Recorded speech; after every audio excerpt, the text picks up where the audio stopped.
Hello, what up everyone? Another day, another verse na naman tayo. Day 236. In our verse for today, Jeremiah chapter 29 verse 11 to 13. Alam ko kung paano ko tutuparin ang mga plano ko para sa kabutihan nyo at hindi sa kasamaan nyo. At plano para bigyan kayo ng pag-asa na magkaroon kayo ng mabuting kinabukasan. Kung magkagayon, tatawag at mananalangin kayo sa akin at didinggin ko kayo. Kung lalapit kayo sa akin ng buong puso, tutulungan ko kayo. Nangako ang Panginoon sa bansang Israel na after ng 70 years ng pagkakaalipin sa kanila ng Babylonia ay ililigtas sila ng Panginoon at ibabalik sila sa ipinangakong lupain sa kanila ng Panginoon. Ni-remind sila ng Panginoon na ang plano pa rin sa kanila ng Panginoon ay napakaganda. Kahit alipin pa rin sila ng Babylonia, kahit ang bigat-bigat ng pakiramdam nila at sobrang hirap yung kanilang nararanasan sa pagkaalipin ng Babylonia. And minsan, nakukonfuse na sila tungkol sa mga sinasabi ng Panginoon sa kanila. Patuloy pa rin sinasabi sa kanila ng Panginoon na kung lalapit sila sa Panginoon, ay masusumpungan nila ang Panginoon. At kung tatawag sila at mananalangin sa Panginoon, didinggin ng Panginoon ang kanilang panalangin. Kung lalapit sila sa Panginoon ng kanilang buong puso. And I know na ang iba sa atin ay naranasan din ang naranasan na ito ng Israelita.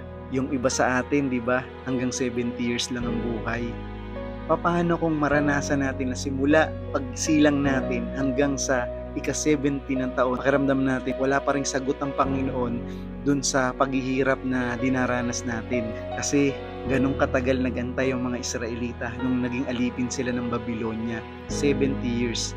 But pinangako ng Panginoon after 70 years na yon, kakawalan sila sa pagkakaalipin ng Babylonia at ibabalik sila dun sa kanilang bayan. Kaya din kaya nating maghintay ng ganon. Yung tipong ang tagal-tagal mo nag-aantay sa Panginoon pero parang hindi mo maramdaman yung pagkilos niya. Patuloy ka nananalangin at patuloy kang tumatawag sa Panginoon pero parang walang nagbabago sa buhay mo. Kaya minsan, nasasabi natin yung salitang kinalimutan na yata ako ng Panginoon or galit yata sa akin ng Panginoon. But Jeremiah 29, nire-remind tayo ng mga talatang ito na ang Panginoon ay patuloy na kumikilos sa bawat buhay natin. Kahit minsan hindi natin ito nakikita or minsan hindi natin ito nararamdaman, siya ay patuloy na kumikilos at meron siyang ginagawa behind the scene. Meron siyang plano para sa atin. Meron siyang sariling timing. Maaaring yung timing ng Panginoon na hindi nagmamatch sa timing na iniisip natin, pero patuloy na kumikilos ang Lord. Jeremiah 29:11, isa sa mga kino-quote na live verse ng mga tagasunod ng Panginoon. Lagi nilang pinangahawakan na maganda ang plano ng Panginoon at gusto niya tayong bigyan ng magandang buhay. Pero ang katotohanan, kung babasahin natin ang buong context ng mga talata na ito, meron pa itong mas malalim na kahulugan para sa bawat isa sa atin.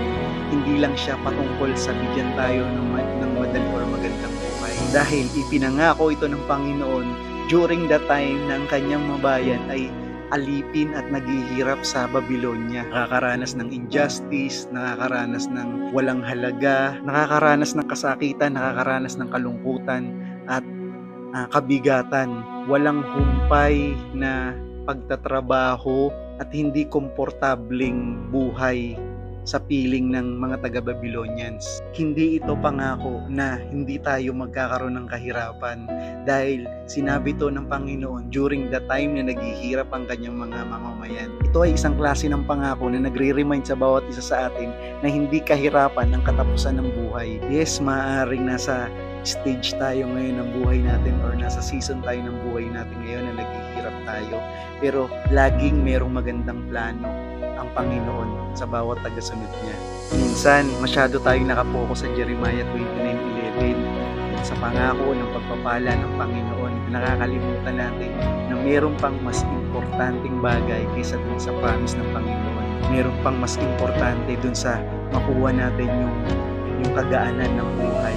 And that is hindi lang yung promise, kundi maranasan mismo natin yung promise keeper.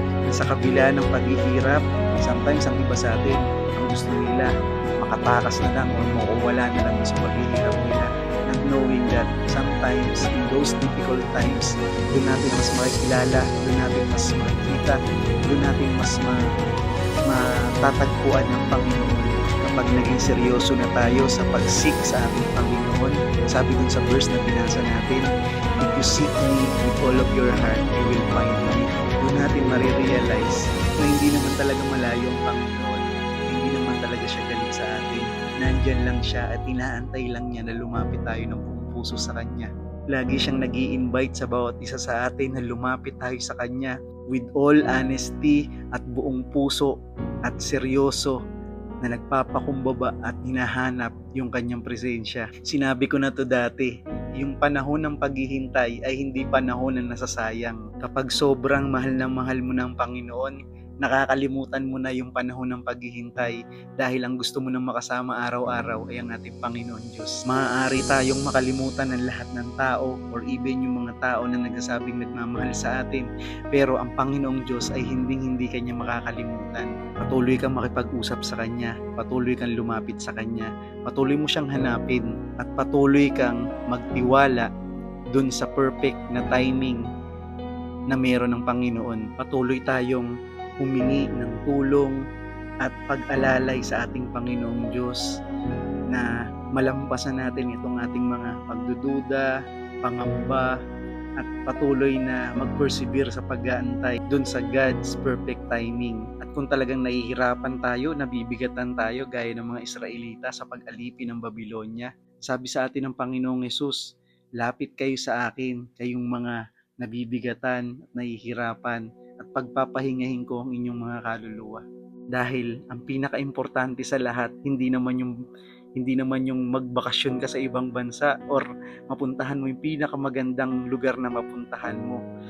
Maraming mga nagbakasyon, nagpahinga yung katawan, pero ang kaluluwa pagod na pagod pa rin. Merong ino-offer ang Panginoon sa atin na mas mahigit pa kaysa dun sa ino-offer ng mundong to. At yun ay ang kapahingahan ng ating kaluluwa. Magkaroon tayo ng kapayapaan na hindi kayang ibigay ng mundong ito. Kung hindi mo pa nakikilala ang Panginoon, lapit tayo sa Kanya, manalangin tayo at magpakumbaba. We will seek Him and we can find Him if we seek Him with all of our hearts. God bless everyone, and nawa ay patuloy nating palaganapin ang salita ng Panginoon dito sa mundong to.